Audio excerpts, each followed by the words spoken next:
अस्सलामु अलैकुम वरहमतुल्लाहि वबरकातुहू। Welcome to my YouTube channel. इंशाल्लाह मैं आपको बताऊंगा कि आज का जो हमारा टॉपिक है वो बहुत इंटरेस्टिंग टॉपिक है, बहुत ज़बरदस्त टॉपिक है। इंशाल्लाह जब मैं आपको पढ़ाऊंगा, जिस अंदाज से पढ़ाऊंगा, जिस मेथडोलॉजी से पढ़ाऊंगा, आपको बहुत अच्छा लगेगा। इंशाल्लाह मेरी वीडियो को आप फिर दोबारा देखोगे। जो कि हम आज का जो हमारा टॉपिक है वो है कंपाउंड, कि कंपाउंड क्या होता है। बहुत से ऐसे लोग होते हैं कि वो कंपाउंड मॉलिक्यूल में फ़र्क नहीं कर सकते कि कंपाउंड और मॉलिक्यूल इन दोनों में फ़र्क क्या होता है। इन दोनों में फ़र्क होता है। इंशाल्लाह मैं आपको कंपाउंड का भी बताऊंगा और मॉलिक्यूल के भी बताऊंगा। आप मेरे टॉपिक को गौर से देखो, मैं आपको किस तरीके से बता रहा हूँ कि कंपाउंड और मॉलिक्यूल इसमें क्या फ़र्क होता है। आप देख लीजिएगा कंपाउंड और मॉलिक्यूल। देखिए सबसे पहले जो कंपाउंड होता है ना,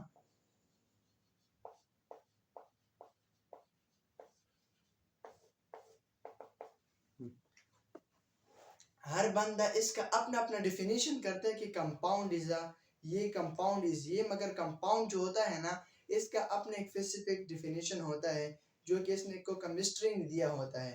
जो कंपाउंड होता है उसमें आपको बताऊंगा कि कंपाउंड शेयर करता है केमिकली तरीके से। जब एक एटम किसी दूसरे एटम के साथ कंपाउंड कर लेता है, कम्बिनेशन कर लेता है, मगर केमिकली तरीके से। अब ये केमिकली तरीके से इधर जो वर्ड्स यूज हो रहा है, इसका मतलब क्या है, इसका क्या मीनिंग है।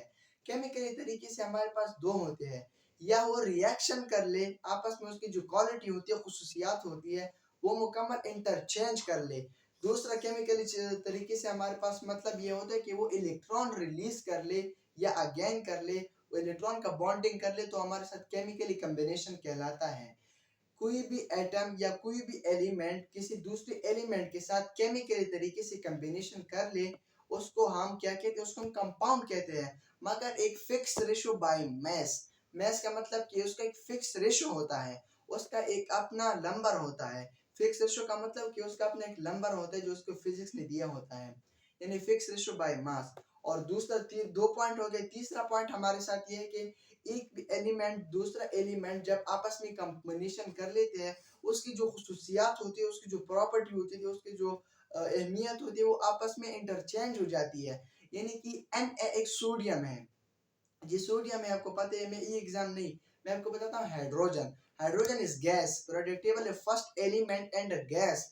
हाइड्रोजन जो एलिमेंट होता है वो गैस होता है, और वो ऑक्सीजन के साथ कम्बिनेशन कर लेते हैं केमिकली तरीके से। अभी ऑक्सीजन भी गैस है, मगर अल्लाह ताला की कुदरत ये है कि जब ये दोनों आपस में मिल जाते हैं, कम्बिनेशन कर लेते हैं, ये गैस नहीं रहते।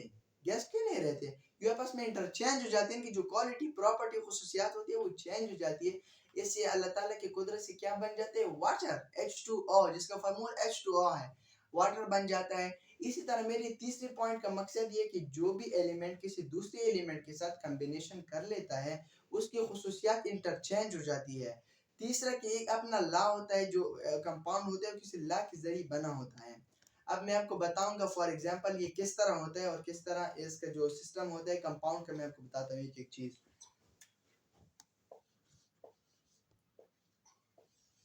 H2O, H2O वाटर, वाटर जिसे हम उर्दू में पानी कहते हैं। H2O किस तरीके से बनता है, इसका स्ट्रक्चर क्या होता है, इसका कंपोजिशन क्या होता है, मैं आपको बताता हूँ। H गैस, हाइड्रोजन, H का मतलब हाइड्रोजन, हाइड्रोजन का सिंबल है। जो H होता है वो गैस होता है, और जो ऑक्सीजन होता है ये भी गैस होता है। ये दोनों हमारे साथ भी गैस होते हैं, मगर जब ये मिल जाती है फिर इनका चेंज क्यों हो जाता है। अभी अगर हम ले ले H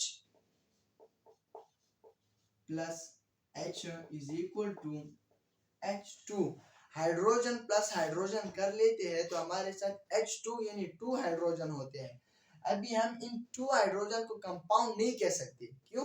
क्योंकि एक सेम चीज या डिफरेंट चीज आपस में मिल जाती है, उसे हम कंपाउंड नहीं कहते हैं। इधर एक मसला, एक स्टूडेंट को एक डाउट होता है, प्रॉब्लम होता है।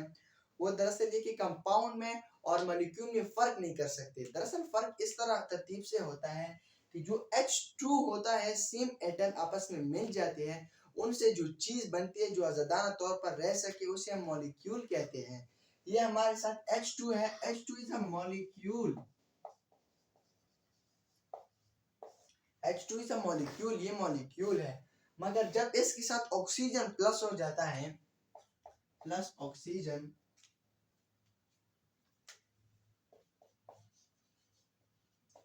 तो ये बनाता है वाटर।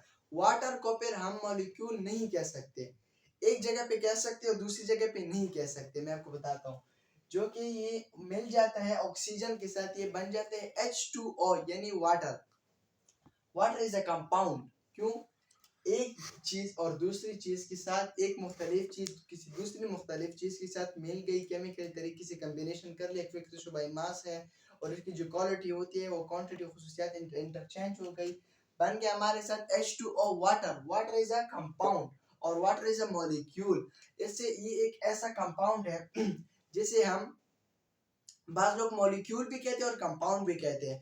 देखो आपने सुना होगा कि हर मॉलिक्यूल का, हर कंपाउंड मॉलिक्यूल बन सकता है, मगर हर मॉलिक्यूल कंपाउंड नहीं बन सकता। वो क्यों? वो इस तरह के मॉलिक्यूल जो होता है उसमें सेम सेम मिल जाती है हमारे साथ। देखो मैं आपको बताता हूँ, एक है हमारे साथ कार्बन। कार्बन एक एलिमेंट है। एलिमेंट की डेफिनेशन, द प्योर फॉर्म, जो प्योर फॉर्म होता है, can not by separated the physically and chemically process. Element हम उस चीज को कहते हैं जो कि एक सब्सटेंस होता है, प्योर होता है, और उसे हम ना केमिकली तरीके से, यानी कोई केमिकली रिएक्शन के साथ, या फिजिकली तरीके से, जैसे हम आप अपने आंखों से देख सकते हो, उसे अपने आंखों से बिगाड़े, उसका जो हुलिया होती है उसको हम चेंज करें, वो हम नहीं कर सकते, क्योंकि प्योर फॉर्म होता है, प्योर चीज होता है। इसे हम क्या कहते हैं? कार्बन। अभी कार्बन एक एलिमेंट है।